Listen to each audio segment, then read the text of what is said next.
سلام بینندگان عزیز و خوش آمدید به برنامه اخبار آزادی که با تحولات تاجیکستان و جهان شما را آشنا می‌کند. امروز 18 سپتامبر این موضوع‌ها را در مد نظر داریم. جزئیات حمله با کرد به سید مکرم عبدالقادرزاده روحانی معروف و رئیس شورای علمای تاجیکستان. حمله‌ور کی بود؟ ترکیش پیجرها یا خوددستگاه‌های پیامرسان در لبنان و نگرانی‌ها از جنگ‌های بیشتر در خاورمیانه. یک باره 8 قانون وکیلان در دومای دولتی روسیه کار خود را از بررسی قانون‌های مربوط به مهاجران آغاز کردند. مهاجران بیایند که زبان ما را دانند، بر رسم و رسوم ما، قانون‌های ما، فرهنگ ما احترام گذارند. رسا یک هفته پیش جوان به سید مکرم عبدالقادرزاده رئیس شورای علما و مفتی تاجیکستان با کرد در افتاده بود. دفعتاً بعد این حادثه وزارت کارهای داخلی حمله را افباشانه و زخم مفتی را نه چندان وزنی نامید. اما طور معلوم می شود این واقعه بسیطی و نقشه های سید مکرم عبدالقادرزاده به اثر نمانده است. رادیوی آزادی بعضی جزئیات را از وضع سلامتی مفتی و هویت جوان حمله‌گر به دست آورد که آن را از زبان علیشیر ظریفی میشنوه. سید مکرم عبدالقادرزاده رئیس شورای علما یا با اصطلاح مفتی تاجیکستان با گذشت یک هفته از حمله‌ای که به او صورت گرفت در منزلش زیر نظارت طبیبان قرار دارد. هرچند در شورای علما گفتند که وضع سلامتی او خوب است، ولی امروز 18 سپتامبر خانواده‌اش به خبرنگار رادیوی آزادی اجازه ندادند تا ببیند مفتی در چه حال قرار دارد. مقامات انتظامی میگویند تحقیق حادثه ادامه دارد و آن را خودی وزارت کارهای داخلی انجام میدهد، نه شعبه کارهای داخلی ناحیه اسماعیل سامانی که مسجد مرکزی در حدود آن است. چندی از شاهدان واقعه به خبرنگار رادیو آزادی گفتند هنگام حمله جوان به سید مکرم عبدالقادرزاده در افتاده صدای شور و غوغا شنیده میشد. با آنکه چندی از نمازگزاران به حمایت مفتی شتافتند و از عملهای آن جوان پیشگیری نمودند، کارد به پیشانی عبدالقادرزاده رسیده است. با اطلاع همکاران مفتی تاجیکستان، جوانی که به او حمله کرده است از شهر نورک بوده، دانشجوی کورس سوم دانشگاه مالیه و اقتصاد بوده است. گفتند تخمیناً 20-21 ساله است و تفصیلات بیشتر را نمی‌دانند. مأموریت دانشگاه مالیه و اقتصاد تصدیق نمودند که مقامات آنها را درباره جوانی حمله‌گر به مفتی تاجیکستان بازپرسی نموده است، ولی تاکید کردند که جوان دانشجوی آنها نیست چون نامش را در رویخط‌های دانشگاه پیدا نکردند. با وجود آنکه این حمله اوباشی عنوان گرفت، ولی مقامات دولتی تا حال در این باره شرح نشر نکردند. رو می‌رویم به موضوعهای دیگر. وکیلان روس جلسه تیرماهی دومای دولتی رو با مسائل مربوط به سیاست مهاجرت افتتاح کردند. رئیس آن ویچسلاو ولودین گفت دستور داده است که یک کمیسیه پارلمان مراجعات شهروندان را در این زمینه مورد آموزش قرار بدهد. در جلسه دومای دولتی یک باره 8 قانون درباره مهاجرت را بررسی کردند. Мигранты приезжали со знанием языка. مهاجران بیایند که زبان ما را دانند، بر رسم و رسوم ما، قانون‌های ما، فرهنگ ما احترام گذارند. ما هم باید این مسئولیت را بر دوش بگیریم، چون تنها بیانیه کافی نیست و راه حل مسئله را باید جست. از این پیشتر رئیس دومای دولتی روسیه در یک صحبت در شهر سمره گفت که تنظیم مهاجرت یکی از اولویت‌های کار پارلمان به حساب می‌رود. به قول او تا کنون وکیلان مردمی 6 قانون وابسته به مهاجرت را قبول کردند. حامیان حقوق انسان میگویند روسیه با دامن زدن مسئله مهاجران کوشش دارد افکار مردم را از مشکلات داخلی و جنگ در اوکراین دور کند. کارشناسان بر اینند که روسیه نفوذ خود را میان مهاجران کاری از دست می‌دهد. کاهش قرب روبل و سخت شدن قانون‌های مهاجرت و افزایش تفتیش و بازداشت‌ها را از سبب‌های مینامند که خواهش مهاجران را برای ماندن و کار کردن در این کشور کم نموده است. در ترکیش پیجر یک دستگاه پیامرسان بی سیم در لبنان بیش از 10 نفر کشته و حدود 4000 نفر زخمی شده است. این نوع دستگاه را بیشتر جنگجویان گروه حزب الله به جای تلفن و به خاطر پیدا نکردن جای زیستشان استفاده می‌کردند. نمایندگان این گروه به رسانه‌ها گفتند جاسوسان اسرائیل هنگام استحصال پیجرها در خارج به داخلشان مواد ترکنده جایگیر کردند و با روان کردن یک SMS این دستگاه‌ها ترکیدند. حزب الله که حدود 1 سال باز با اسرائیل جنگ میکند گفته است قصاص میگیرد. مومن احمدی در این باره گزارش دارد.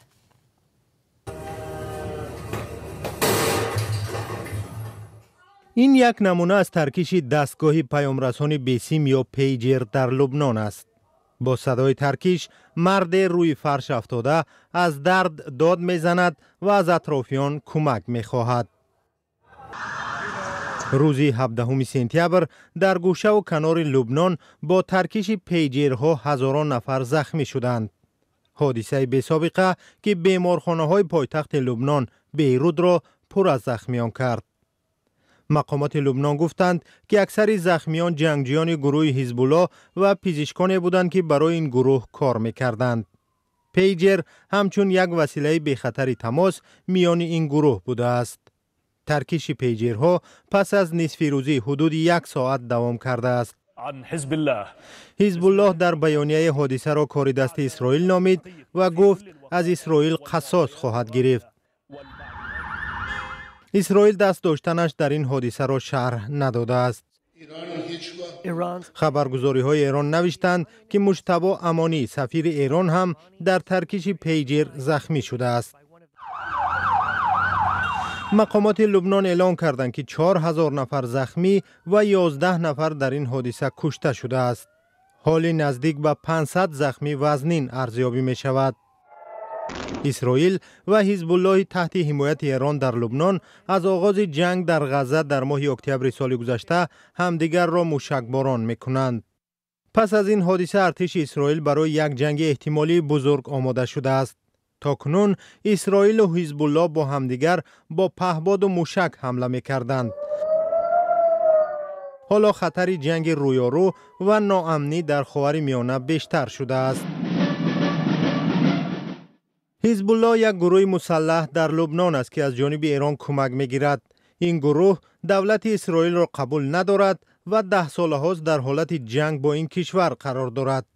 در 1 سال اخیر حزب الله اعلام کرد که با پشتیبانی از مردم فلسطین تا قطع شدن جنگ در غزه به اسرائیل حمله می‌کند.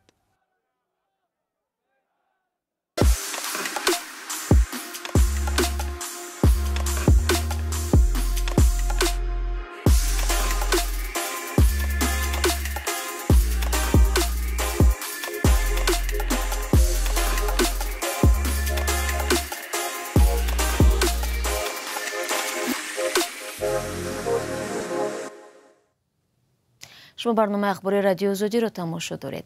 قرار است امروز شورای امنیت سازمان ملل وضع افغانستان تحت حکومت طالبان را بررسی کند. در این نشست گزارشی یونامه دفتر سازمان ملل در این همسایه کشور تاجیکستان بررسی می شود که نشان داده است اوضاع در افغانستان و احوال مردم در مقایسه با سال گذشته بدتر شده است. قبل از برنامه در این باره صحبت داشتیم با فرشته نگاه همکارم از بخش اداری رادیو آزادی و نخست از او درباره محتوای گزارش پرسیدیم. در این گزارش که هر 3 ماه یک بار توسط سرمنشی سازمان ملل متحد به شورای امنیت و مجمع عمومی سازمان تهیه میشه، از فعالیت‌های هیئت معاونت سازمان ملل متحد یا یونما در افغانستان، بررسی مسائل سیاسی، وضعیت بشردوستانه در این کشور و پیشرفت‌ها و مشکلات در زمینه حقوق بشر یادآوری شده است و موضوعات بعد از گزارش قبلی که در 13 ماه جون ارائه شده بود مورد ارزیابی قرار گرفته.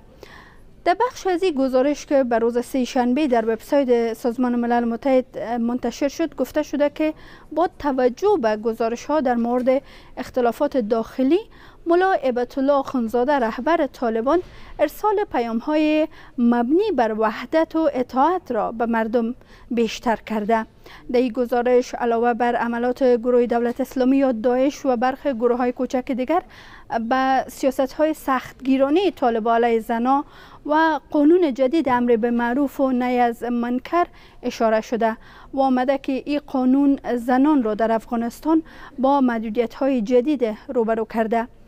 در این قانون که در 21 آگوست امسال اعلام شد، در کنار سایر محدودیت‌ها آمده که تمام بدن زنان به شمول صورتشان باید پوشیده باشه و صدای زنان نیز عورت خوانده شده است. سوال بعدی از فرشته درباره یک نشست دیگری در اروپا بود که در آن هم مسئله افغانستان و بخصوص زنان محروم از حقوق بنیادی انسانی بررسی شد. از او خواستیم درباره جزئیات این نشست برای ما بگوید.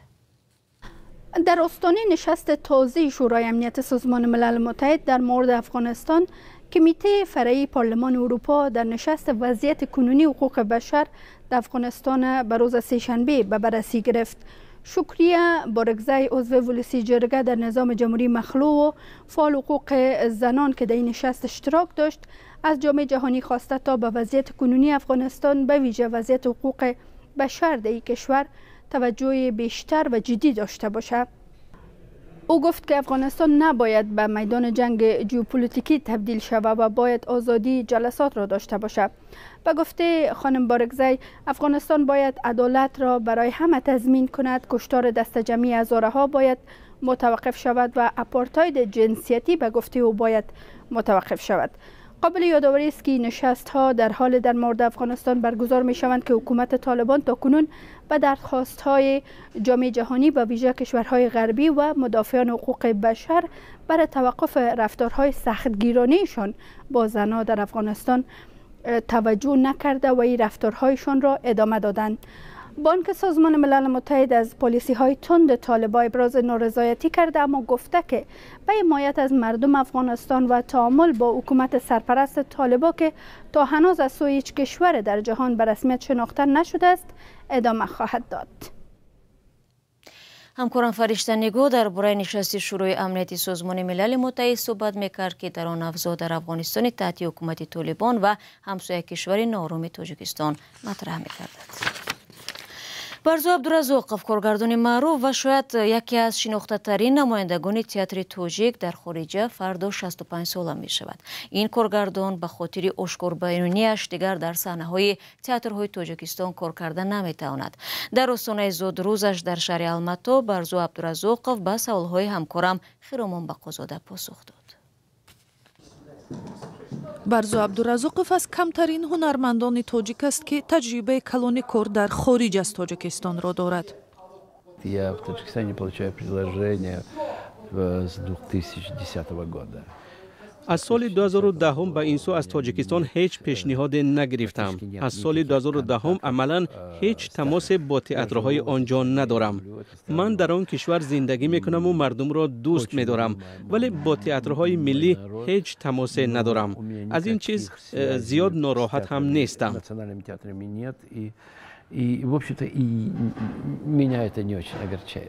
آزادی فطری و ایجادیش باعث منع نمایشنامه‌اش دیوانگی 93 در آغاز سالهای 2000 شد. از کارگردان نظرش را به محدودیت‌های اخیر اطراف لباسی به اصطلاح بیگانه پرسیدیم. Ограничены должны быть преступники. Есть уголовный кодекс. جنایتکاران باید محدود شوند. کودکس جنایی و کنستیتوسیون تاجیکستان هست.